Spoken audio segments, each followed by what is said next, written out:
specially set up, that would cram so many tracks on a side that you'd probably get about half an hour and all the grooves would be really tiny. So you'd have to turn it up real loud. From 1980, I have Axe Attack 1. Just look at it. One of the first albums I ever bought. I think I got this in 1980. I think it could well be the first album I bought.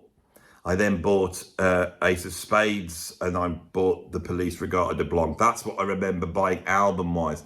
But this could well be the first album. And why did I buy it? Because as a kid, it seemed like a good bet because I'd got into what we called heavy rock back then and it had everything on here. Now this here, every track on here I love because I devoured every single one.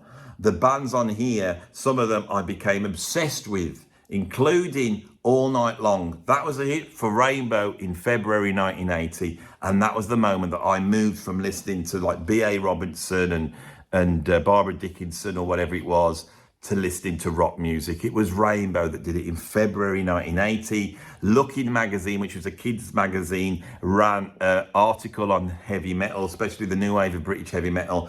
I read that, noted down the names, and then this album came out, and this is a bargain price, and it got Rainbow on the start, and then all these bands I'd read about, including Ian Gillan with Running Whiteface, City Boy. Now, how many of us were massive Gillan fans? It's all going really dark here, isn't it? Hang on, I'll just turn the brightness up a little bit. Here we go. That's a bit too much there. Because I'm very shiny. I turned it down because I didn't want it too shiny, but it's going dark here. Right, that bit better. The Gillan Band, those 4 albums, absolute classic. Bridging sort of Deep Purple, those classic rock albums and the new wave of British heavy metal. And that album had some incredible players, so full of personality, and so many of their tracks were double time. This is where the new wave of British heavy metal came from. No one talks about Gillan anymore. What a band that was. Absolutely incredible.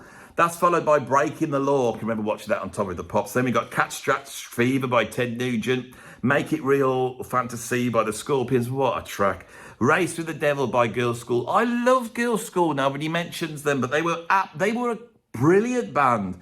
Part of the new wave of British heavy metal. Absolutely amazing. And then we've got Doctor Doctor by UFO. Probably the first time I heard them, went out and bought A Stranger in the Night. That was it. Side 2, AC/DC Highway to Hell. Whitesnake, Ready and Willing. Iron Maiden's Running Free, their first single. That's their debut single. Aerosmith, Sweet Emotion. Best thing they ever did. You Got Living by Frank Marino and Mahogany Rush. Right? I thought that was Rush. And I couldn't believe the guitaring on that, Frank Marino. Then we got Paranoid by Black Sabbath, and then Motorhead, Bomber, Ace of Spades has not come out when they put that together, or that would have been on. Absolutely amazing. They follow that up with this one.